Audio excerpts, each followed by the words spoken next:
Здравствуйте, друзья! Это «Особое мнение» на YouTube-канале «Ищем выход». И меня зовут Дмитрий Гаврилов. На «Особое мнение» сегодня от журналиста Александра Плющева. Саша, Мы приветствую. встречаемся с вами.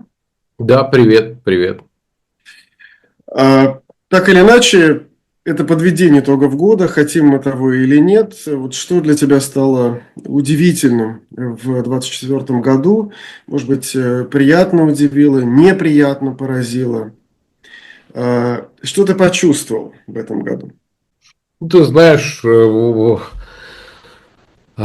уже мало что перестает удивлять, и это может быть самый главный итог этого года, потому что тот градус безумия, который начался, до которого поднялась температурка наша по больнице в 2022 году, он уже пробил все возможные, знаешь, как в градуснике есть в термометре, так сказать, есть, ну, какие-то вот там цифры сначала заканчиваются, а потом еще вот эта трубочка, в которой там ртуть или что там спирт, она еще продолжает некоторое время, но некоторое пространство, но в какой-то момент заканчивается она.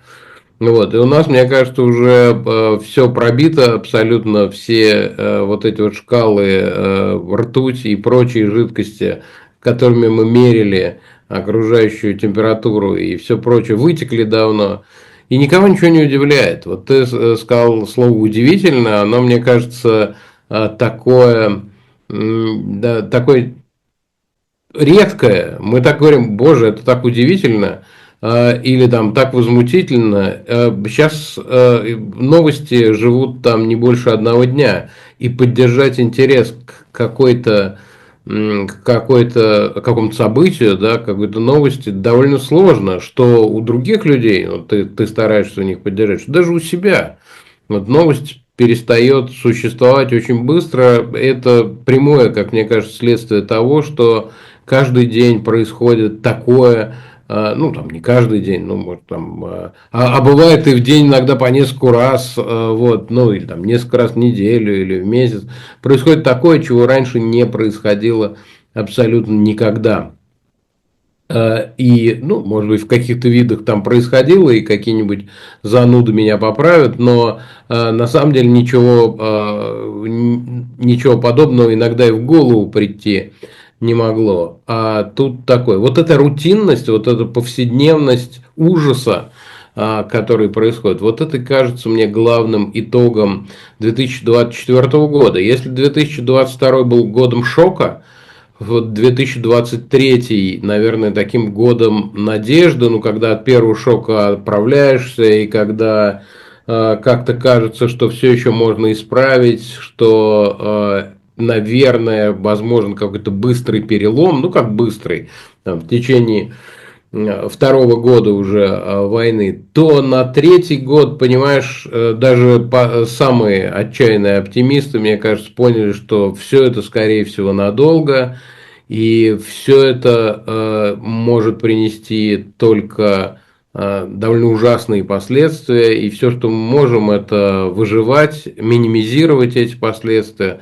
как-то, в общем, сохраняться и так далее. Вот что, мне кажется, один из главных итогов этого года, то, что восприятие ужаса стало таким, Обыденным. обыденным, да, обыденным, повседневным. Знаешь, говорят, люди ко всему привыкают, там, и те, кто на войне, к войне, и те, кто под бомбежками, к бомбежкам, и те, кто, значит, за всем этим наблюдает, так или иначе тоже привыкают. Говорят, что люди устают от войны. Не только война, тут есть и другие у нас и события, и явления, но понятно, что она основная, и понятно, что это главный фон, и видишь, все равно это фон.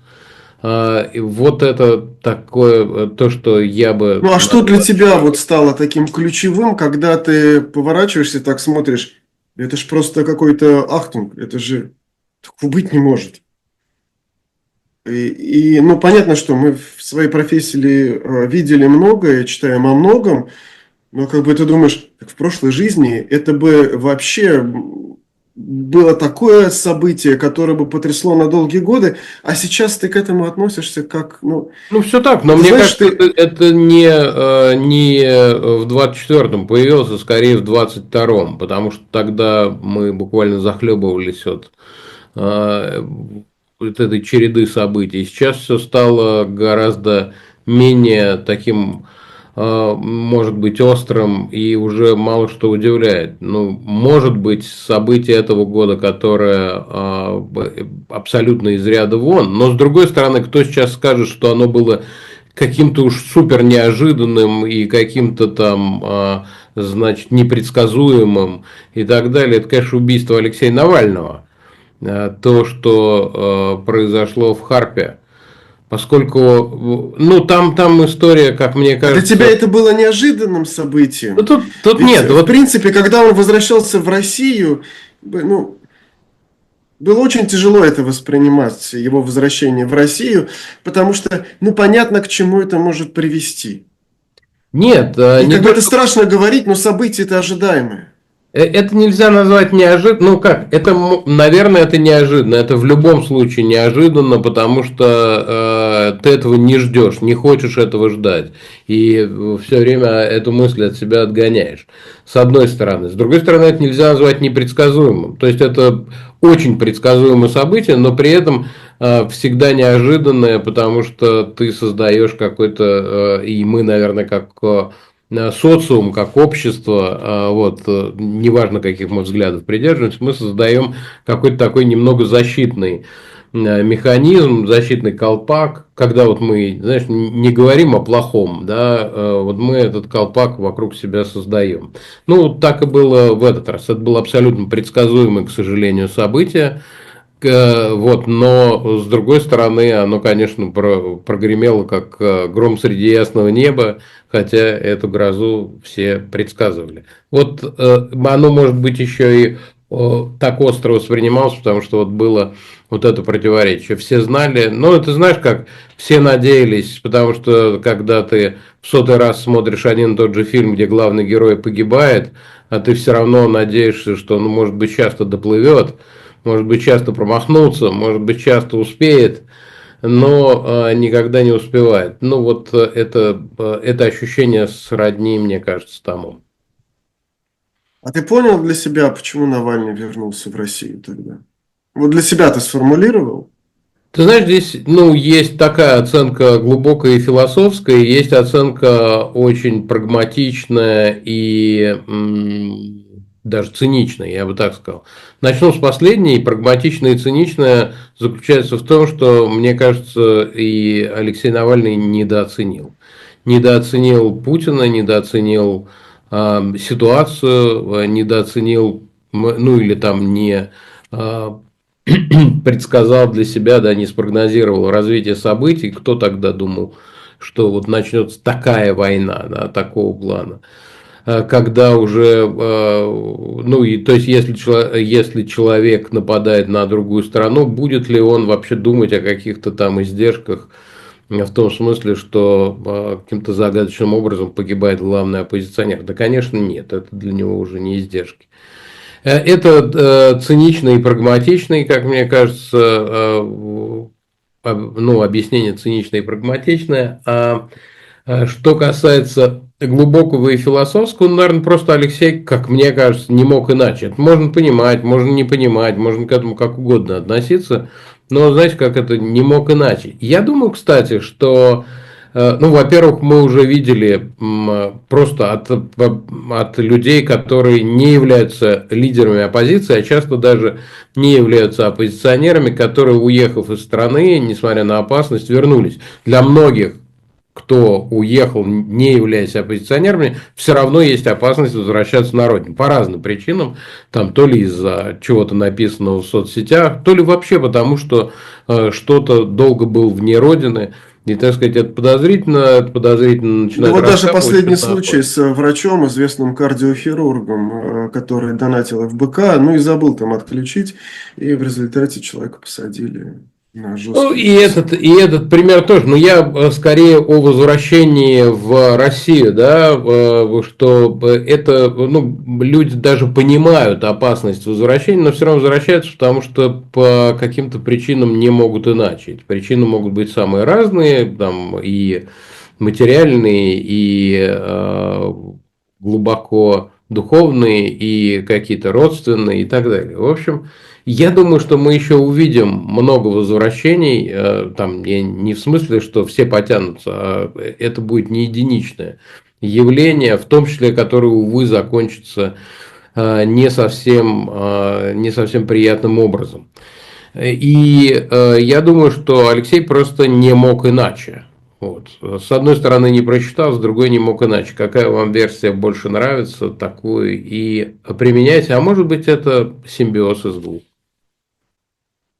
Друзья, я обращаюсь к зрителям, слушателям. Если вы досмотрели до этого момента, значит, вам интересно то, что здесь происходит. Поставьте, пожалуйста, лайк этому видео. Зрителей тогда станет больше. Вы поддержите YouTube-канал «Ищем выход».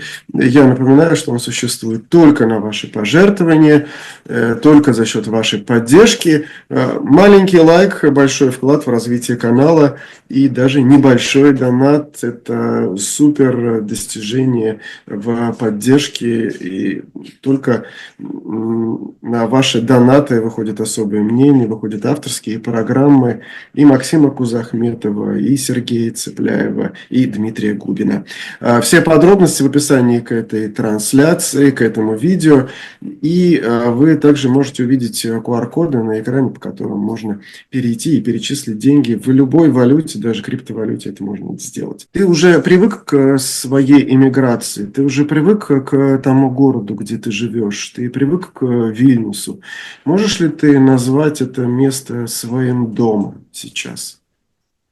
Не, вообще не привык, но по другим причинам. Не в том смысле, что я там душой и телом в Москве и так далее. Просто Вильнюс настолько прекрасный город, что мне кажется, к нему довольно трудно привыкнуть. И ты постоянно в нем открываешь что-то новое и захватывающее, интересное. И для меня это новый опыт, потому что я всю жизнь прожил на краю мегаполиса, и вся, ну, вся философия, там, я не знаю, жизни, она подчинена тому, что это гигантский город с огромным темпом.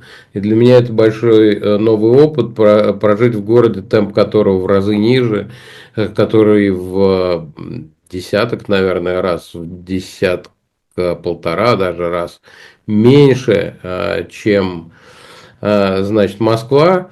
И это другие ощущения, абсолютно они мне очень нравятся. Поэтому я не могу сказать, что вот, то есть пообвыкся, да, но не привык.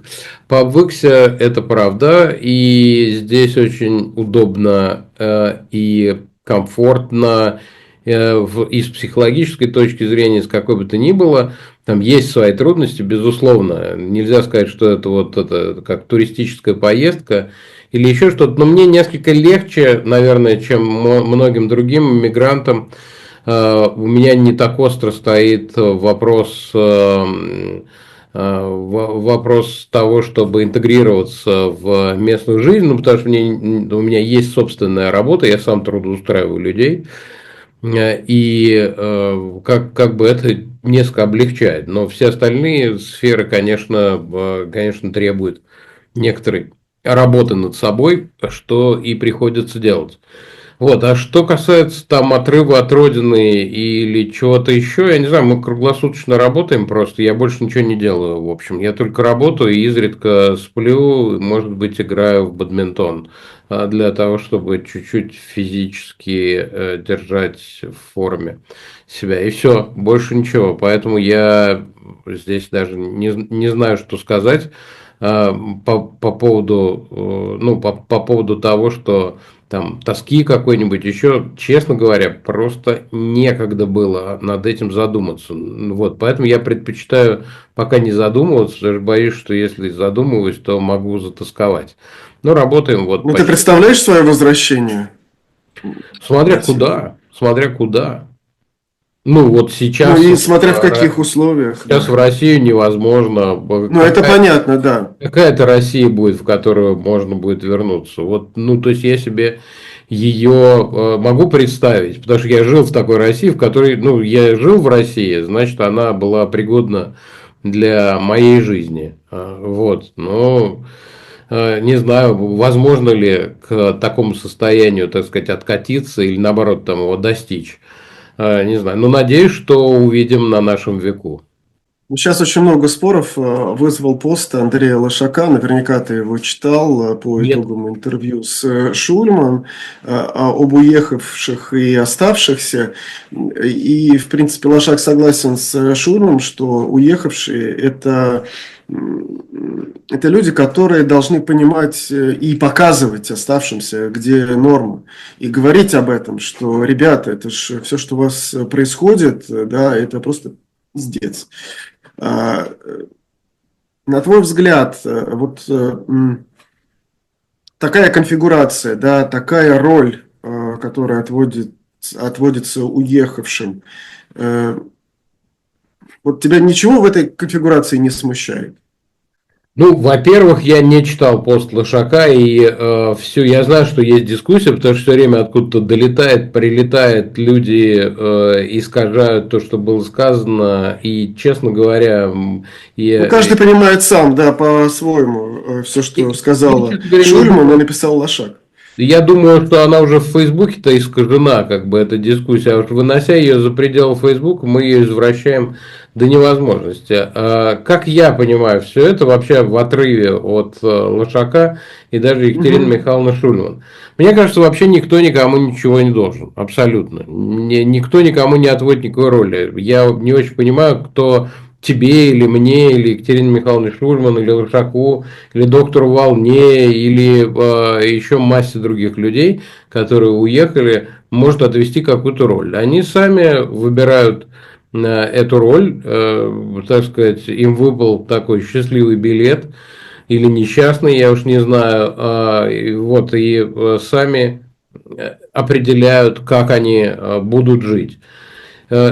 Мне нравится идея в том, что если у тебя есть какие-то возможности что-то делать, то ну, нужно что-то делать, то имеет смысл что-то делать. Не нужно, тебя опять же никто не обязывает, но имеет смысл что-то делать. В частности, если у тебя есть возможность говорить, если у тебя есть возможность называть вещи своими именами, то надо называть вещи своими именами. Просто мне казалось, что это банально и так ясно.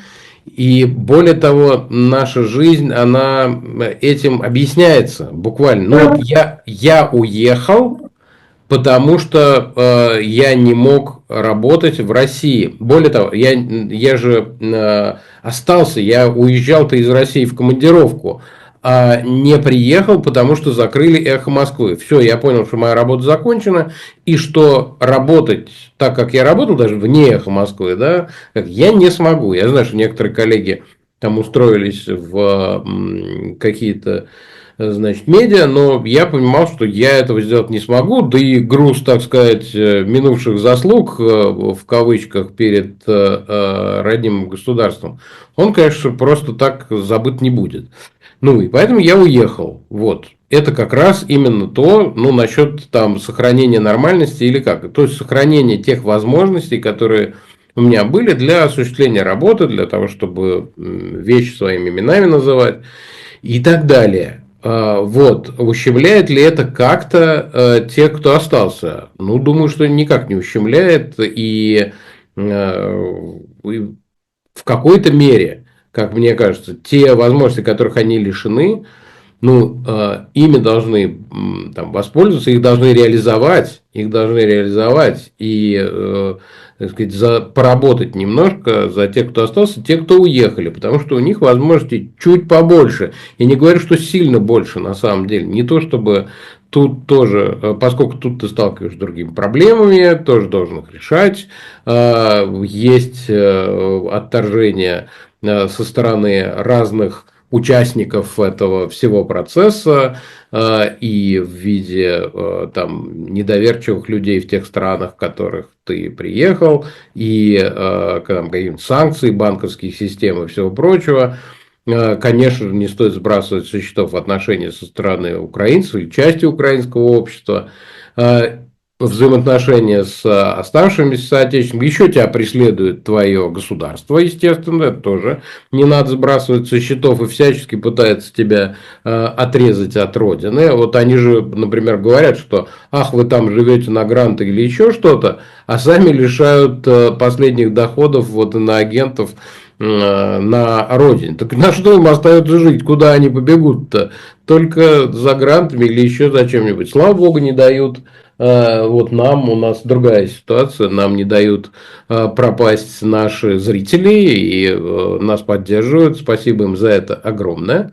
Вот, но я это к тому, что тут ситуация тоже не сахар, но, конечно, посвободней. У нас нет такого страха, что в 6 утра к тебе вломятся в дверь или на улице, значит, если ты не перейдешь заблаговременно на другую сторону улицы, к тебе докопается мент там, или еще что-нибудь в этом духе. Такого нет. Но есть, так сказать, свои трудности. И вот на этой разнице, что трудностей этих все-таки меньше, чем на родине, ну вот те, кто уехал, могут, не должны, а могут реализовать и за себя, и за тех, кто, к сожалению, находится в более уязвленном положении. Я тут ничего плохого в этом не вижу. Скажи, а вот отключение Ютуба как повлияет на вот те цели, которые ты для себя определяешь, на ту миссию, которую ты исполняешь, ну, для себя? Да, то есть, когда тебя отключают от зрителей, как бы, а кого тогда информировать, а кому тогда рассказывать, а для кого тогда работать?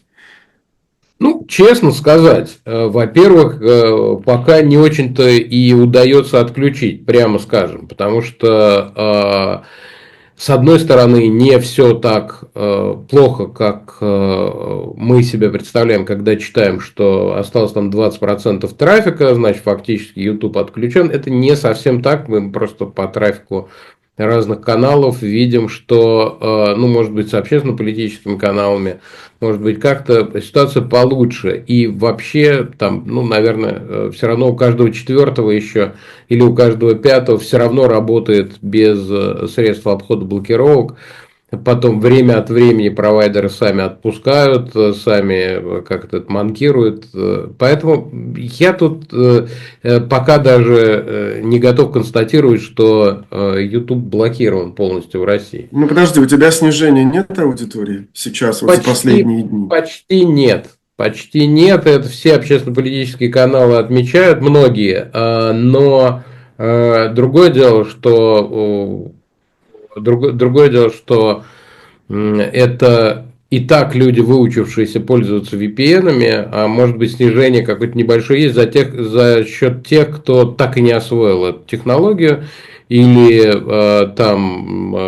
значит, поленился, не захотел и так далее. Ну, таких людей не очень много. Я просто смотрю за графиками многих каналов, прежде всего первой двадцатки так называемого рейтинга Колезева, смотрю, что они как-то не очень, пока не выглядит так, что вдруг всех взяли и заблокировали. Откуда у них трафик? Откуда смотрят их люди? Все, что ли, из-за рубежа? Да нет. У некоторых побольше даже нашего, у нас там порядка 60% из России было сейчас размыто VPN, там порядка 40 он показывает. Но тем не менее, 40% или даже там, пускай 30% тех людей, которых YouTube детектирует как российских пользователей, значит, у них нет VPN, но это много. Поэтому я бы тут сильно не торопился, во-первых. А во-вторых, слушайте, как-то мы считаем, что вся аудитория находится в России. Это не так. Мы медиа, которые работают как на диаспору, так и на Россию. И вообще у нас такой этот подход, скорее, как это бы называлось федеральным, если бы мы вещали в России. Сейчас я не знаю, как его назвать. Мировой, наверное. Межнациональный. Да, но он, да, межгосударственный какой-то, ну, конечно, мы вещаем на русском языке для тех, кто смотрит нас на русском языке. И поэтому диаспора тоже очень важна, и это очень много людей. Это может быть сильно меньше людей чисто по населению, но аудиторно это очень сравнимые категории. Поэтому ну, не надо одну аудиторию. А если бы отрубили внешний трафик и оставили только российский, это тоже, конечно, ущербно. И потеря российского трафика ущербна. Но ни то, ни другое не смертельно. Поэтому доносить до аудитории можно самыми разными способами. Можно там, я не знаю, выкладывая на другие площадки, чего мы пока не делаем, поскольку не видим большой надобности.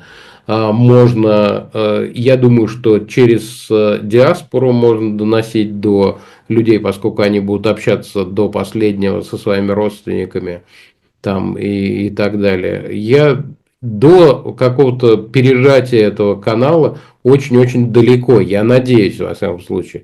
И, как мне кажется, полностью его пережать и там, обессмыслить эту работу может только суверенный Рунет, так называемый, ну и то. Надо сказать, и то вон на Кубу возили на флешках интернет, ну, контент, ну и то ничего как-то, значит, выжили. Понятно, что это такой крайний случай, абсолютно, но пока мы очень-очень далеко от этого края. Ну, ты готов перейти на ВКшную, например, площадку или на Да, классику? слушай, Я помню, что... мы-то бы, может быть, и были готовы, и мы просто не рассматриваем это, потому что нас там в лучшем случае просто пессимизируют трафик моментально, и ты никому не будешь показывать, а в худшем просто сразу забанят. Че силы тратить? Зачем? Мы пока не чувствуем, чтобы вот и YouTube-то как-то, знаешь, мы серьезно теряли аудиторию.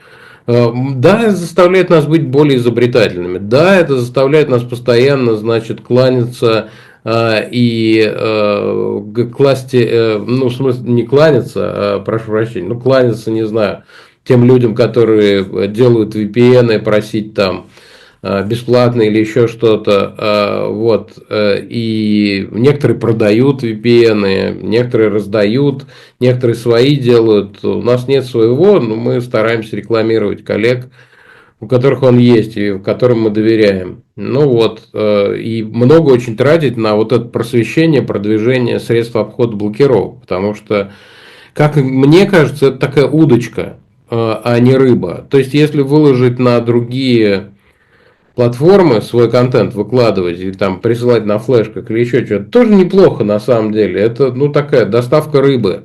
Но рыба, к сожалению, быстро тухнет, рыба заканчивается, вот, и ни к чему не стимулирует, если тебе просто ее выдают каждый день, она абсолютно ни к чему не стимулирует, только к привыкаемости к рыбе. А удочка, она стимулирует к тому, чтобы самому работать над чем-то, ну, над тем, чтобы эту рыбку, значит, выловить, поймать, выбрать там и так далее. И дает невероятные возможности. Ты можешь ловить не только больших рыбок, но и маленьких. Вот, то есть смотреть там не только гигантов телеканал «Дождь», но и кого-нибудь вроде нас, вроде вас и так далее. Вот, и оставляешь человеку большую свободу. Мне кажется, это гораздо продуктивнее. Я поэтому работаю в этом направлении.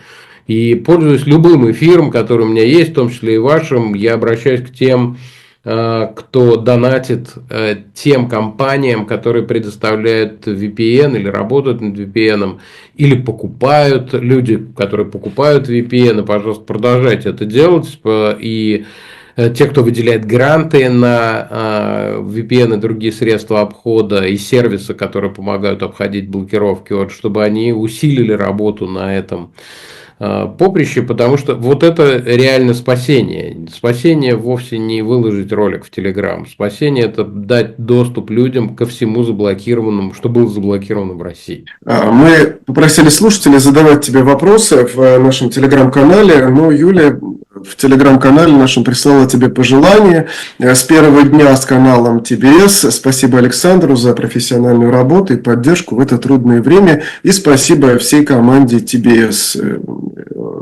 аплодисменты и сердечко.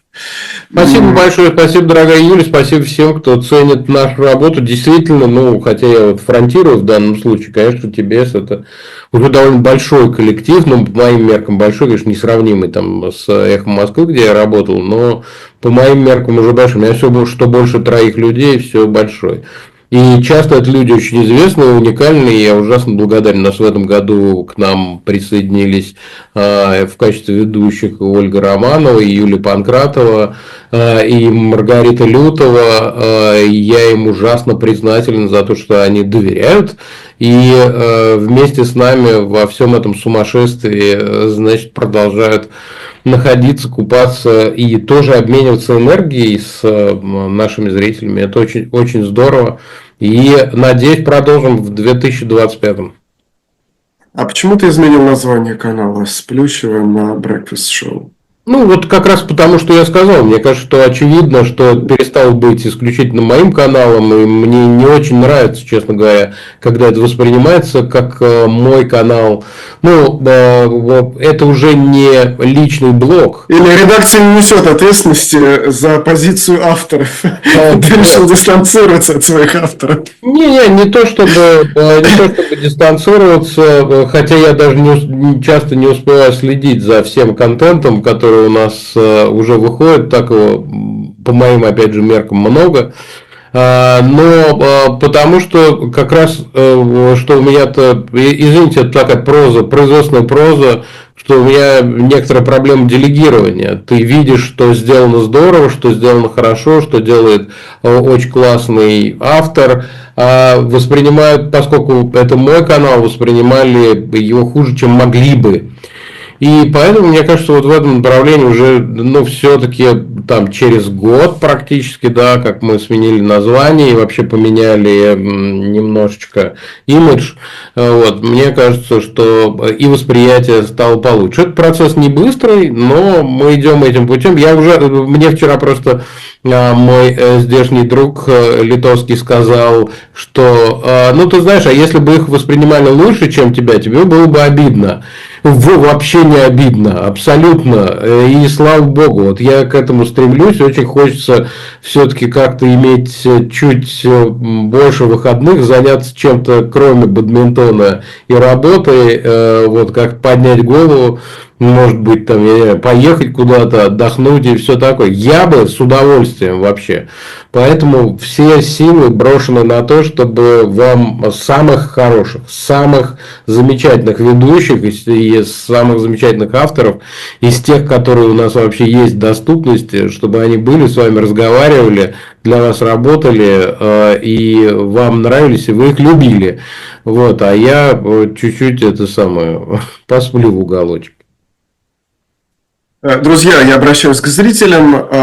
Самое время поставить лайк этому видео. Зрителей тогда станет больше. Вы поддержите таким образом наш канал. Если готовы задонатить, welcome. Даже 200-500 рублей очень важны для развития нашего канала. Для того, чтобы выходили все стримы, авторские программы и Максима Кузахметова, и Дмитрия Травина, и Дмитрия Губина. Способы поддержки в описании к этому видео. Можно перечислить деньги на обычную карту Сбербанка. Саш, в твоем эфире появляются сторонники разных политических взглядов в оппозиции, но, мне кажется, есть некий такой перекос в сторону сторонников Навального, в сторону ФБК. Вроде как и люди чаще появляются, и чаще вы обсуждаете эти темы, связанные с ФБК. И, ну и вот так вот у тебя отношения по эфиру видно с ФБКшниками лучше, чем, например, со сторонниками Михаила Ходорковского, ну или теми людьми, которые работают в лагере Михаила Ходорковского в его группе.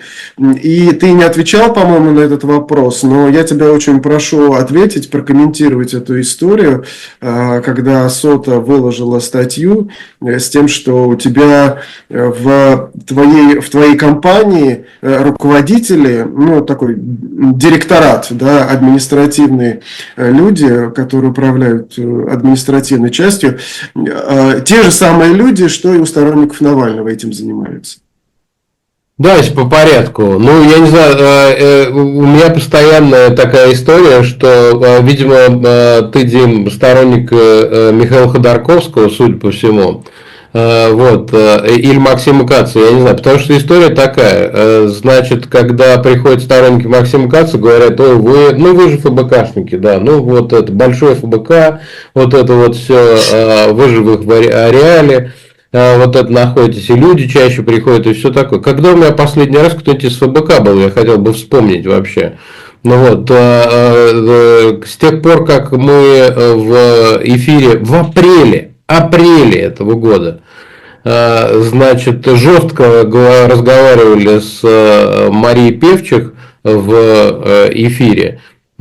Сотрудников ФБК, ну там на уровне руководства у меня и не было, а на уровне руководства я с них про ФБК не спрашиваю. Вот, например, автор ФБК Илья Шипелин у меня буквально приглашенный соведущий, и был вот не далее, как в среду вместе со мной. Или там находящийся тоже в некоторой орбите ФБК Владимир Белов, вот я только что с ним отвел программу. Но это не история взаимоотношений с ФБК, это история отношений с этими людьми конкретно.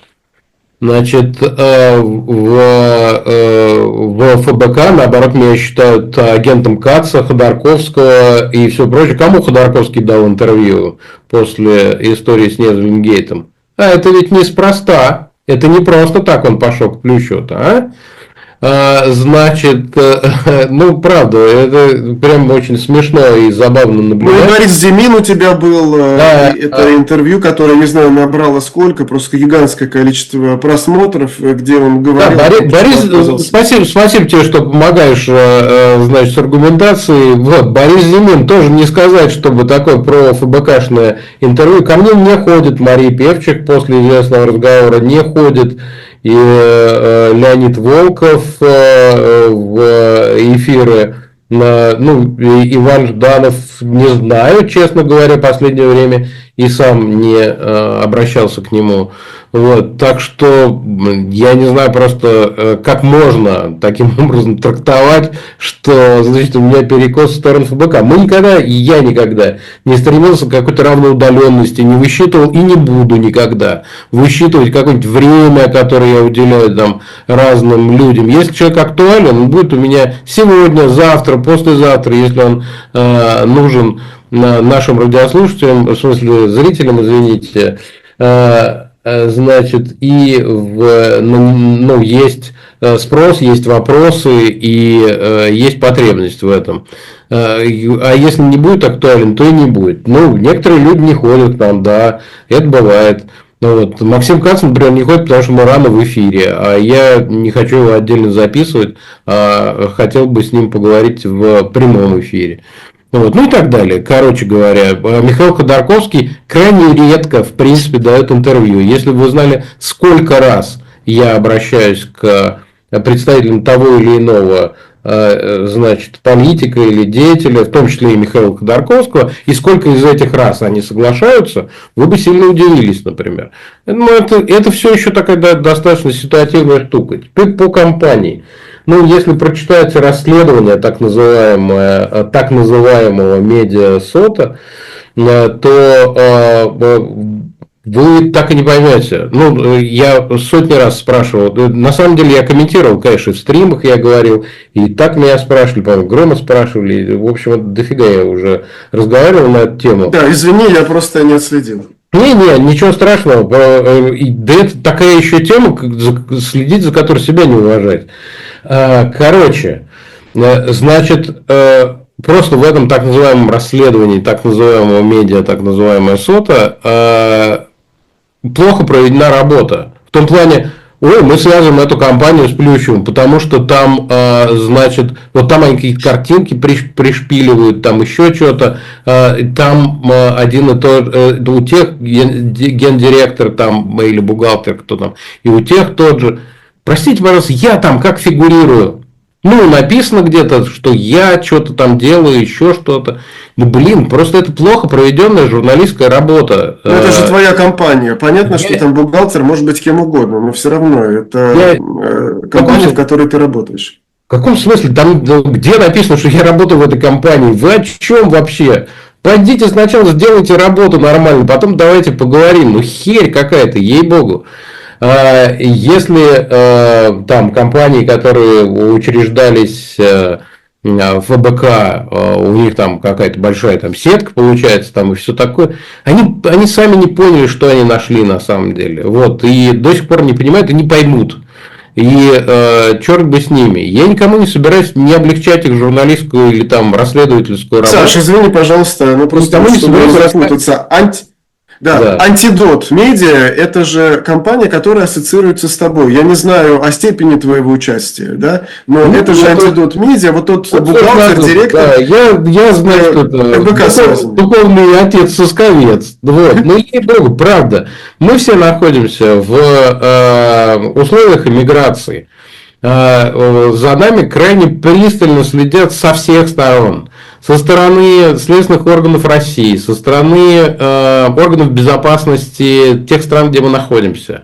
Вот. Если бы было что-то, к чему можно прицепиться, уже прицепились бы, не беспокойтесь. Так что вот это... Давай я так скажу, что ни финансово, ни организационно, ни структурно, ни на уровне отношений, не знаю, еще как-то, вот придумайте еще что-нибудь, меня ничто не связывает с ФБК. Ни меня, ни людей, ни The Breakfast Show, ни канал The Breakfast Show, ничто абсолютно. Кроме того, что мы живем часто в одном городе, не все, но живем в Вильнюсе, пользуемся одним и тем же транспортом, едим одну и ту же еду, дышим одним и тем же воздухом, и пьем одну и ту же воду иногда, и что покрепче.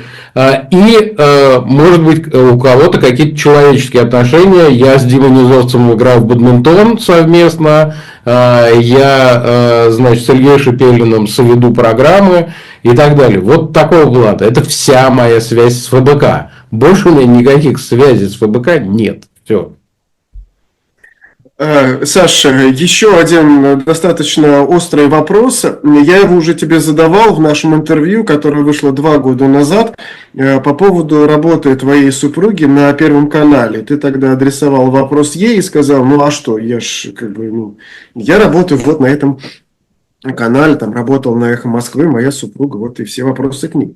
Но, тем не менее, у нашего слушателя Владимира, который докопался до того, что твоя супруга вплоть до февраля 22 года работала на Первом канале.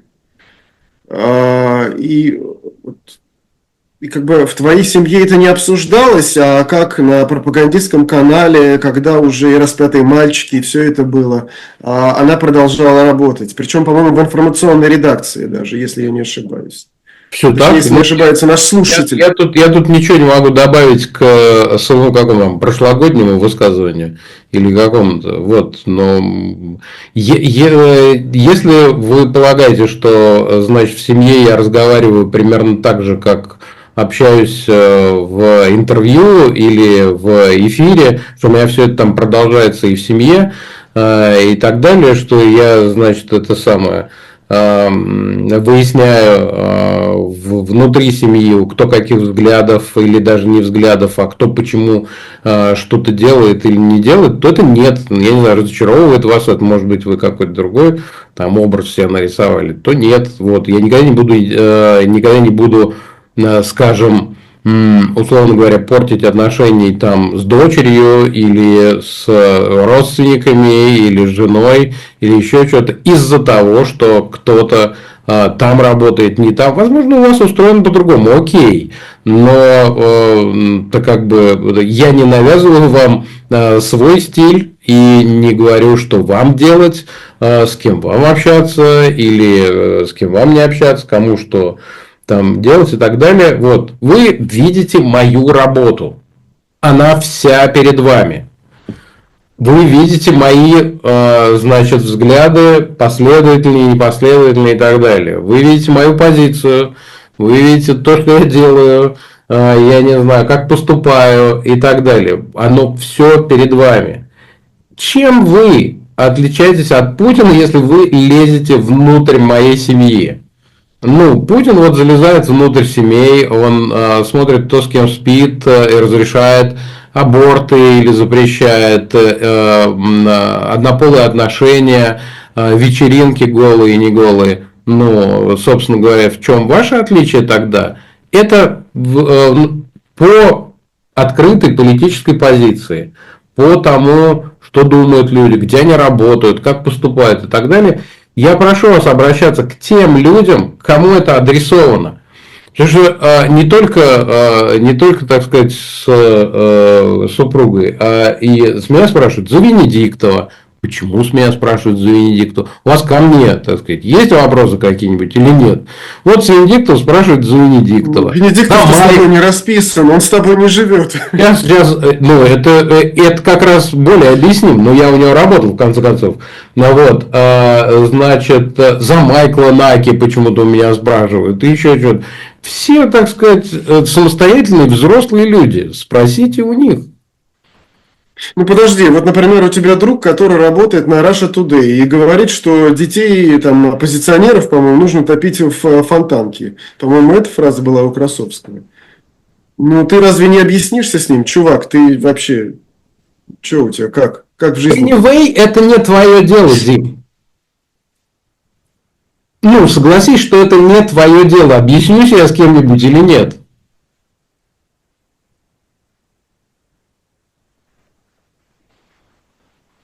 Хорошо, я тебя понял.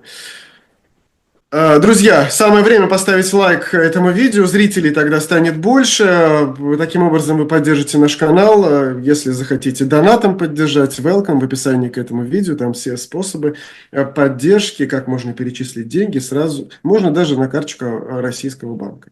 Саш, по поводу окончания войны хотел спросить. Мы запустили голосование в сообществе в Ютубе. Как вы думаете, когда закончится война? Как закончится война? Каким образом? Что будет с Украиной, что будет с Россией? 50%, это самый популярный ответ, Украина отдаст свои территории. Менее популярный 25% Россия уйдет из Украины, но не вернет Крым. Россия уйдет из Украины, покинув Крым, 15%, ну такой вот совсем нереалистичный сценарий. Был еще четвертый вариант, что Россия оккупирует Украину и начнет войну в Европе, это уже 10%. Но я бы хотел все-таки обратиться к главному ответу в этом опросе. Это Украина отдаст свои территории. Так получается, что я достаточно часто сейчас общаюсь с украинцами разных совершенно взглядов, которые живут на разных территориях. И есть такая усталость от этой войны. И говорят, что ну вот, уж ладно, пусть Путин придет, но лишь бы вот эти взрывы, вот эти бомбардировки, они бы закончились. Да, мы понимаем, кто такой Путин, мы понимаем, что тяжело будет жить под тираном, но нам важно сохранить свои семьи, нам важно сохранить себя и своих детей. И вот эта вот усталость от войны есть в Украине. Мне кажется, это очень опасно, когда люди находятся в таком безвыходном положении, когда уже такой стокгольмский синдром испытывают. И когда уже находятся под властью этого тирана, даже не захватив их, все равно они находятся под его властью. Что ты думаешь сейчас об исходе войны в Украине? Я хреновый прогнозист, на самом деле, и я думаю, что мое особое мнение тут большой ценности не имеет, к сожалению, или к радости. Вот, потому что я известен своим пари с Сергеем Смирновым о том, что у нас у всех будет возможность вернуться в Россию, возвращаясь к нашему разговору. Ну, то есть, это очевидно означает, что и война закончится, и режим сменится.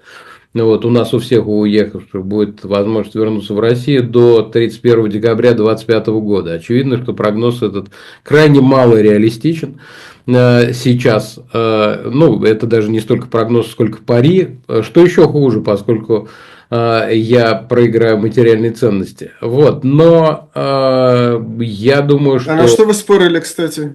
на годовой запас безалкогольного пива 300 бутылок. Значит, я думаю, что, ну, то есть, конечно, очень хочется ответить, как хочется. Ты всегда думаешь, что ответ где-то вот посерединке, как распределение есть, вот наиболее вероятный. Это ровно то, что ты сказал. Но я думаю, что в нынешней ситуации, на мой взгляд, как раз, вероятно, одна из крайностей. Одна из крайностей – это как раз оккупация Украины, то, что вот то, что было и возможная там война в Европе. Ну, не знаю, как насчет войны в Европе, но я думаю, что если там при определенных условиях и, так сказать, при том, что Путин решит пойти в абсолютный ва-банк, возможно и такое. И второй вариант – это то, что Украина все отвоевывает. Мне кажется, они примерно равнозначно вероятны, но, как мне кажется, сейчас вообще абсолютно темна вода, так сказать, поскольку ни одна из сторон явно не очень стремится, и каждая из сторон, все стороны, точнее, кроме, наверное, Соединенных Штатов, которые добьются того или иного вида перемирия там, по линии разграничения или каких-то, значит, территориальных уступок от Украины, все стороны будут чувствовать себя недостаточно выигравшими или там, так сказать, или даже проигравшими. Украина, поскольку вынуждена будет отдать территории и смириться с, ну, таким промежуточным поражением и оккупацией гигантского количества людей, и то, что огромные жертвы уже были принесены этому, и все такое. Россия, потому что, как будут говорить наиболее рьяные, не дожала до конца и не завоевала больше, и вообще ее опять обманули, и все такое. Вот, я думаю, что стороны пока сильно не готовы. Нет большой готовности к окончанию этой войны по обе стороны фронта, поэтому она еще продолжится. Скажи, пожалуйста, а этично спорить на ящик алкоголя, на коробку алкоголя, Безалкогольного на тему алкоголя. войны? Да, Ну, неважно, ну, просто этично ли спорить вообще спорить, делать пари на такие вещи? ну, во-первых, пари заключается в том, что мы все можем вернуться домой, в Россию. Там уже какие условия этому, ну, у нас у всех будет возможность вернуться домой. Вот, война там не произносится, но, видимо, подразумевается. Вот, я не вижу ничего этичного, так сказать, заключать ставки на абсолютно любые позиции, на абсолютно любые события, которые происходят. Просто вероятность Не произойдет видишь событие. ничего неэтичного, я Не вижу правильно ничего понимаю? неэтичного. Ничего Да, да, да, неэтичного. Мгм. абсолютно. Ну, пари принимаются на самые разные события. Одни из них радостные, другие трагические, там и так далее. Это обычная совершенно практика. Вот, это совершенно нормально. Можно делать ставки на то, обменяют ли кого-то из политзаключенных или нет, как это не может быть там цинично покажет. Но это просто событие, это просто вероятность его. Когда вы спорите, когда вы делаете пари, вы показываете, насколько вы готовы ответить своими деньгами там, или чем-то еще, безалкогольным пивом в данном случае, на свой прогноз развития событий. Вот и все. Саша, я еще хочу вернуться в начало нашего интервью, когда мы говорили о Навальном. В начале года был выпущен фильм «Предатели», и я не помню, Навальный тогда писал о 90-х, по-моему, в начале этого года появилась в его Фейсбуке, в его социальных сетях оценка 90-х годов, или в конце прошлого года, ну, неважно, просто хотел у тебя узнать, как ты относишься вот к тем событиям 90-х годов, кого ты видишь виновным, может быть, в этой ситуации, где ты видишь точку, с которой все и началось. Вот в какой точке мы свернули не туда пошли. Я, честно говоря, вообще не представляю себе исторический процесс в виде, ну, такого, я не знаю, факельного шествия или, может быть, похода там, с палатками. Вот, когда вдруг мы сворачиваем не туда и оказываемся там перед краем пропасти, или даже в этой пропасти, или еще что-нибудь в этом духе. У меня просто не работает так моя представлялка.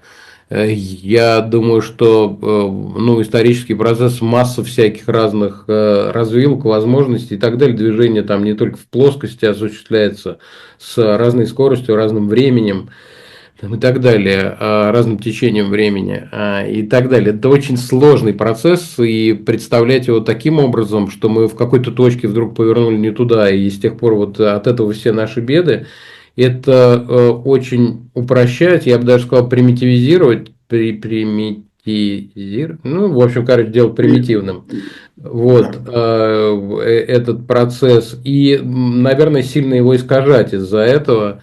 И это, как мне кажется, не совсем правильно. Но если вы сильно упрощаете, то часто вы ошибаетесь. Я поэтому не могу сказать, в какой точке именно.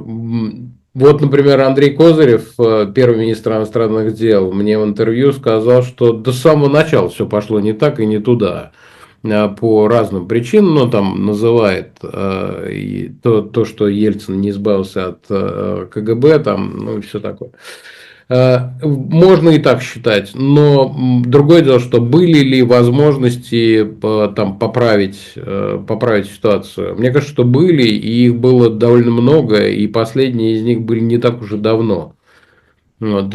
Когда поезд пошел под откос уж совсем, и когда поправить ничего нельзя было, мне кажется, это 2008 год, когда Путиным было принято решение о войне.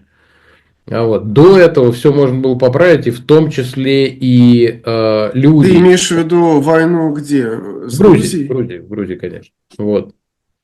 До этого все можно было поправить, и ну и люди, главное, что люди, они имели эту возможность. Тогда Путин еще как-то оглядывался, и власти вообще, в принципе, как-то оглядывались. Да, они и сейчас оглядываются, по большому счету, на людей. Другое дело, что уже понаворочено столько, что уже многого не исправить, людей к жизни не вернуть и так далее. Города-то можно отстроить, а вот людей уже никак не вернешь. Вот этот поворотный пункт, когда уже перейдена абсолютно красная черта, из-за которой безболезненного возврата нет. А все, что было до этого, по большому счету, там можно много разных точек нарисовать. 93-й год, там, не знаю, это Расстрел залоговый, парламента.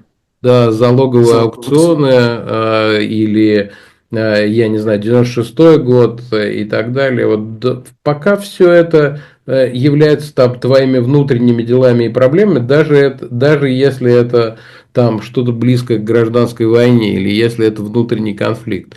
Это все еще не бесповоротные точки, но как только твоя страна начинает агрессию, начинает захватывать другие страны, то это уже штука такая, ну или части других стран, это такая уже штука бесповоротная, выход из которой только в одну сторону, к сожалению.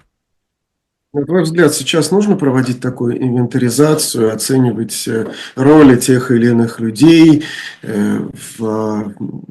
которые формировали тогда Россию? Ну, если больше заняться нечем, можно и так, почему нет?